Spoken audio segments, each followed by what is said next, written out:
Hi all, good evening. In today's lecture, we'll discuss about quadratic form of a matrix. I am Dr. Kishore here and welcome to VJ Academy. Alright, we'll see this question. Reduce the quadratic form 2x square plus 5y square plus 3z square plus 4xy to canonical form by orthogonal reduction and hence find its rank, index, signature and nature. So now we are given with this quadratic form, so in terms of x, y and z. Then to convert this into a matrix, we'll have this matrix rule. So when you just have this matrix, how many variables are there? 3 variables, x, y, z. So you have to make it in rows and columns. So when you multiply x into x, it becomes x square, then xy, then xz, then yx, y square, then yz, then zx, zy and z square. But here when you closely watch, the diagonal elements are nothing but the quotients of x square, y square and z square, whereas the other elements which are nothing but the quotient of xy, but we have to divide by 2. Why we are dividing by 2? Because xy and yx are same. Again xz and zx are same, and you have yz and zy are same. So that is the reason we are dividing by 2. So in this way, when you try to plot your values inside this matrix from the quadratic form, you have 2, 5 and 3 in this diagonals, and you have in xy place you will have 4 by 2, which is 2. So in this place you will have 2, and also you will also have the yx place to be the value 2. The reason is yx and xy are going to be same, but the remaining places xz and zx, yz and zy, those places are 0. The reason is we don't have that values. So this is how we get the matrix of the quadratic form. You can see here 2, 5, 3 the diagonal, 2 and 2 in the xy yx place, and remaining places it's going to be 0. Right, now to find the characteristic polynomial of matrix E, we are going to have this rule: lambda cube minus s1 lambda square plus s2 lambda minus s3 equal to 0. Now what are this s1, s2, s3? We will have to find that. S1 is nothing but the trace of the matrix E, S2 is nothing but the sum of the determinant of the principal minus of the main diagonal of matrix E, and S3 is nothing but the determinant of the matrix E. Right, now let us find for this matrix what is S1. S1 is nothing but the sum of the diagonals 2 plus 5 plus 3, which is going to be 10. S2 is nothing but, you see this diagonals, but for this number 2 you have to leave this row and column. So the remaining minor I am writing for 2, and for 5 I have to leave this column and row. So 2003 has been written here, and for 3 I have to leave this column and row. So 2225 is written, that is the minor. So we are adding all these determinants, I mean of the minors. So when you do that, you will be getting 27 as S2. Now what is S3? S3 is nothing but the determinant of the matrix, and you know how to expand this determinant. So we're gonna get the answer is 18. So we got S1 is 10, S2 is 27 and S3 is 18. Alright, now we're gonna fix all this. We have to plug in this S1, S2, S3 in this place to get the characteristic polynomial. So how do we do that? The characteristic equation of matrix C, so we can say is as an equation or a polynomial. Since it's an equation, what is the difference? You have to equate it to 0. So here you have lambda cube minus 10 lambda square plus 27 lambda minus 18 equal to 0. So this is your characteristic equation, right? So now let us take this as equation number 1. Now we randomly choose some roots like 1 minus 1, 2 minus 2, 3 minus 3, and plug in to these lambdas. So when you do that, we can easily identify what's going to be a root for this characteristic equation. So what does that mean? Suppose if I take lambda equal to 1 and plug in here, So 1 cube is what? Let us do that and see here. 1 cube is 1 minus 10 into 1 square is 10 plus 27 minus 18.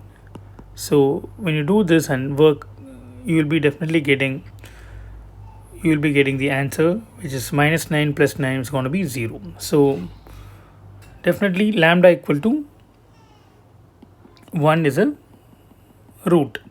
So when you know that, what will be the next step? We will just try to use synthetic division and try to formulate with our proceeding further. So what we have to do, we'll just go with synthetic division here. So I'm just taking the coefficients of lambda cube, lambda square, lambda and constant and plugging it here. 1 minus 10, 27 minus 18, and we check lambda equal to 1, which is the root. So we just check with that. So definitely it should get satisfied. So what we have to do, we have to just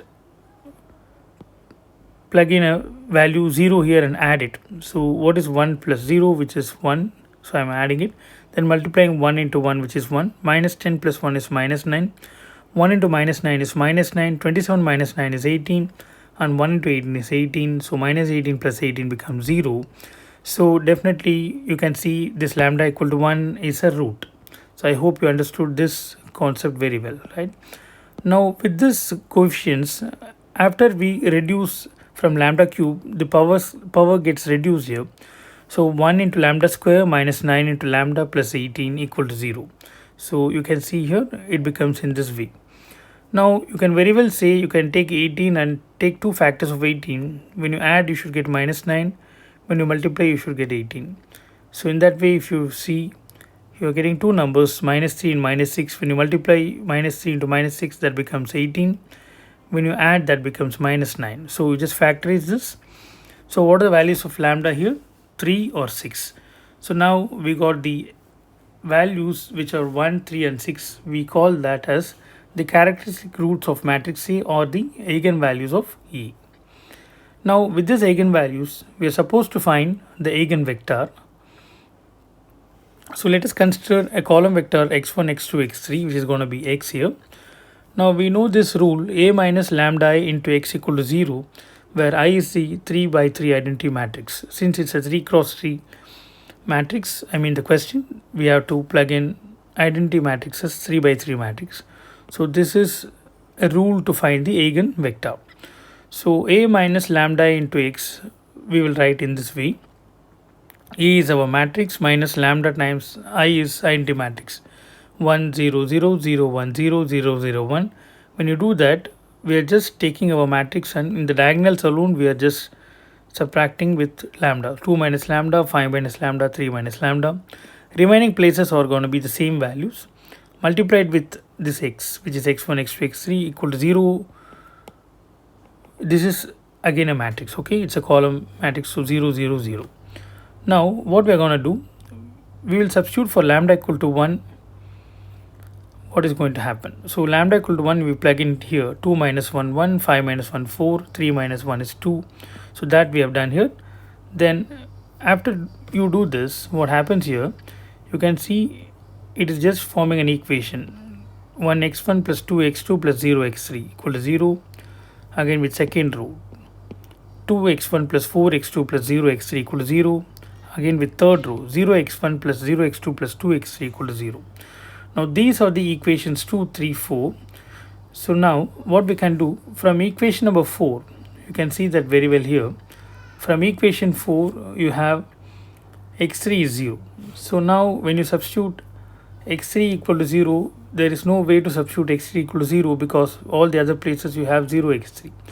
So from equation 2 or 3, we can just take from 2, x1 plus 2x2 0. From that I can say x1 equal to, when you take this 2x2 to the other side, it becomes minus 2x2 in this way.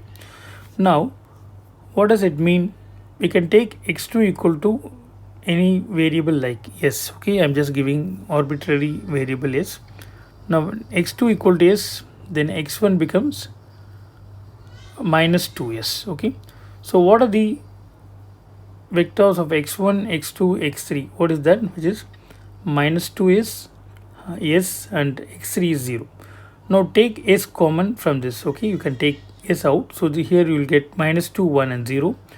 Now so this is a correct approach to work with the problem. Okay, whenever you have such cases, you have to work in this way. Now what does it mean? We have a vector which is a linear combination of s here. So you can take s, we are free to choose s arbitrarily. Let me choose s equal to 1, because if you choose s equal to 0, you will get all the eigenvector values to be 0, which we don't want, because an eigenvector should be non-zero. So I took s equal to 1, so leaving out this vector. So this vector we can call it as x1, which is an eigenvector. Now let us take for lambda equal to 3, we get again this matrix. Okay, as I told you, you had to plug in your lambda equal to 3, and here you get 2 minus 3, and same way in all the other places 5 minus 3 and 3 minus 3 you get 0. Remaining places you will have the same value. Now again you will be getting 3 set of equations, so we'll just quickly scroll through and you get these equations. Okay, after I hope you understood how to form these equations. Now you can see, surprisingly, from in equation 7 you have all the coefficients to be 0, so this is not a equation at all. Now what we have to do, so what does it mean? You don't have one equation and you have the other two equations with x3 which is not known. So when x3 is not known, we are arbitrarily taking x3 to be some t. Okay, now because x3 is any real number, okay, you can take t. Now equation number 5 implies when you take minus x1 to other side becomes plus x1, so x1 equal to 2x2. Now what I'm gonna do, I'll just take x2 equal to some s. So what will be x1? X1 will be 2s. So what are the values of x1? 2s, x2 is s, and x3 is t. So you can just plug it like this. But here again, when you pull s outside, you will get 2, 1, and here in this place 0. Plus when you pull t outside, the first two places becomes 0 and the last one becomes 1. So again, it's a linear combination of s and t now. Now we are free to choose s and t so that we will get a vector. So free to choose s and t arbitrarily. So let me choose s equal to 0 and t equal to 1 in this way. You are free to choose any value. Maybe you can take s equal to 1 and t equal to 0, or s equal to 1, t equal to 1. Anyway, you will be getting a vector. So here I got a vector x2 as 0, 0, 1. Why? Because this quantity becomes null, that means 0, and here you get 0, 0, 1, which is an eigenvector. Now we got x2 equal to 0, 0, 1 as an eigenvector. Now how about the last eigenvalue, lambda equal to 6? Again, when you plug in lambda into your a minus lambda into x equal to 0, in the diagonals you can see the difference. You have here -4 and -1, -3. The remaining places are going to be same. From this you can able to form 3 set of equations. So you can see it here. So you got 3 equations, right? Now again, when you see closely, the last equation you have -3x3 0. From this x3 is 0. Okay, so we got x3 0. What about the other two equations? From equation number 9 or equation 8, I'm just taking equation 9. So you can see here 2x1 minus x2 is 0, therefore x2 is 2x1. Now I can just take any value of x1. x1 I am taking as s. So what will be x2? x2 will be 2s. So you got x1, x2, x3 as s, 2s and 0. I am just pulling out s outside. So you get 1, 2, 0. So here x3 equal to s into 1, 2, 0. But you can choose s arbitrarily here. So let me choose s equal to 1. So what will be x3 here? Then x3 will be 1, 2, 0. So it is not necessary that you are going to choose s as 1. You may choose s equal to -1. You may choose s equal to 2, whatever you want. But the numbers which are very closer to 0 will be 1 or -1. So I am just taking a positive value, which is s equal to 1. So I got the vector here, like x3 is 1, 2, 0. Now we are in half the way of orthogonal reduction process. So we are just going to check whether this x1, x2, x3, we're just putting it in a set. We call this as the eigenvectors of E. Okay, this is for lambda equal to 1, this is for lambda equal to 3, and this is for lambda equal to 6. Now these eigenvectors are linearly independent, hence form a basis. So what does it mean? See, these eigenvectors are not depending on each other. For example, this is not multiple of this, or this one is not depending on the other two. Okay, so we call that as linearly independent eigenvectors. And these eigenvectors are pairwise orthogonal, and hence they are orthogonal. What does it mean? You take this one is going to be your x1, this is your x2, x3, right? So what is the condition for orthogonal here? x1 transpose x2 is 0, x2 transpose x3 is 0, and x3 transpose x1 is 0. So you can very well check. You can just multiply this and see. You can multiply this, you can multiply this and see. It will be equal to 0. I mean, this process already we learned. Now let us go with finding the model matrix here. Okay, so what do you mean by model matrix here? For that, we're going to take this eigenvectors. Now I'm just placing all these eigenvectors as a matrix. That matrix we call it as model matrix P. Okay, it is obtained by the eigenvectors of A. Now we are going to normalize this model matrix. We call that as normalized model matrix. For what? For the matrix P. So we call this normalized model matrix as N. Okay, so how do we get this answer? Let me show it here. So here you can see the first eigenvector. So you're going to take that, square that. Okay, minus 1 square, 1 square, and 0 square. So what will be that? 4 plus 1 plus 0, which is going to be 5. Take square root of that and divide this eigenvalues by root 5. So minus 2 by root 5, 1 by root 5, 0 by root 5, which we have done it here. I hope this is very clear for you, right? Similarly, we have to go, we can go with the other things, like we can go with the second eigenvector. So what is the second eigenvector here? 0, 0, 1. 0 square plus 0 square plus 1 square, which is going to be 1. Take square root of 1, which is 1 again. So divide 0 by 1, 0 by 1, 1 by 1. So that we have written here. Similarly, we can go with the third eigenvector. So what is that? Take this 1 square plus 2 square plus 0 square, which is again 1 plus 4 plus 0, which will be giving us 5. Take square root of 5 and take these numbers, divide by root 5 and put it here. So what is this called? This is called as the normalized model matrix. So we call it as N here. Okay, now what is that we're going to do? We are going to diagonalize the matrix first. So for that, we are going to take the transpose of normalized model matrix, which is N transpose. What does it mean? We are just taking these rows and putting it in columns. So writing the rows in columns, interchanging the rows and columns, you get N transpose. Now let us find the diagonalized matrix of A, which is given by N transpose En equal to D. So let us find N transpose into E, N transpose matrix into E. So you have to multiply this row with this column, and this row with second column, this row with the third column. Similarly, second row with first column, second row with second column, second row with third column, third row with first column, third row with second column, third row with third column. So when you do that, first row with first column, second column, third column, you get the first row here.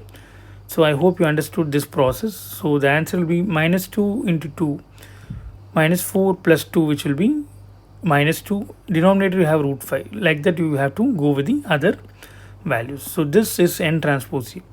Now when you find N transpose E, multiply that with N. Okay, so when you do that, so this process again, what will happen? You get here this so this N transpose E, and you can see here this is your N transpose into E, and you are going to multiply, I mean you're just taking it here and multiplying with N. Okay, so when you do that, what is happening again you are going to multiply this row with this column, this row with second column and third column.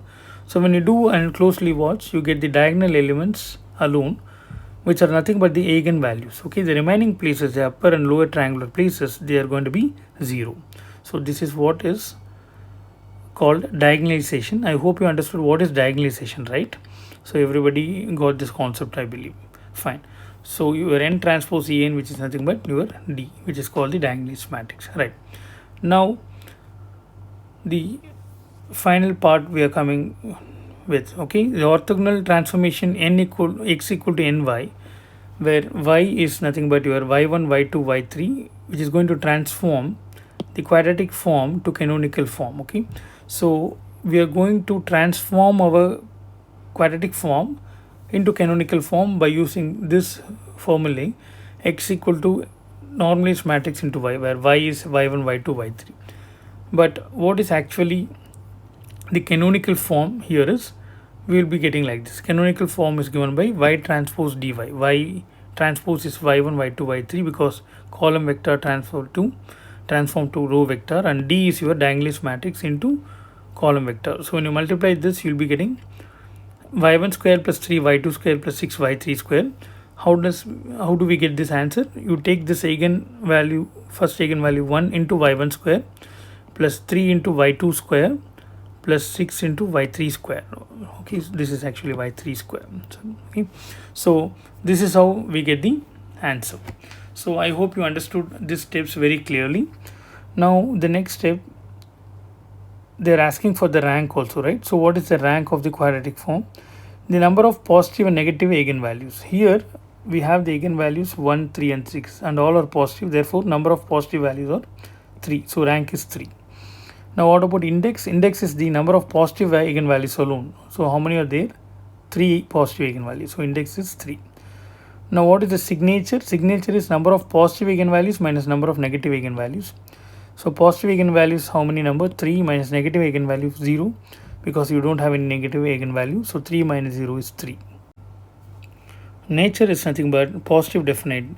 Why? Because all the eigenvalues are positive, so we call it as positive definite. So in nature we have different cases. If all the eigenvalues are negative, we call it as negative definite. If all the eigenvalues are positive and at least one is 0, we call it as positive semi-definite. If all the eigenvalues are negative and at least one is 0, we call it as negative semi-definite. If eigenvalues are both positive and negative, we call it as indefinite. Okay, so these are some other natures for the quadratic form.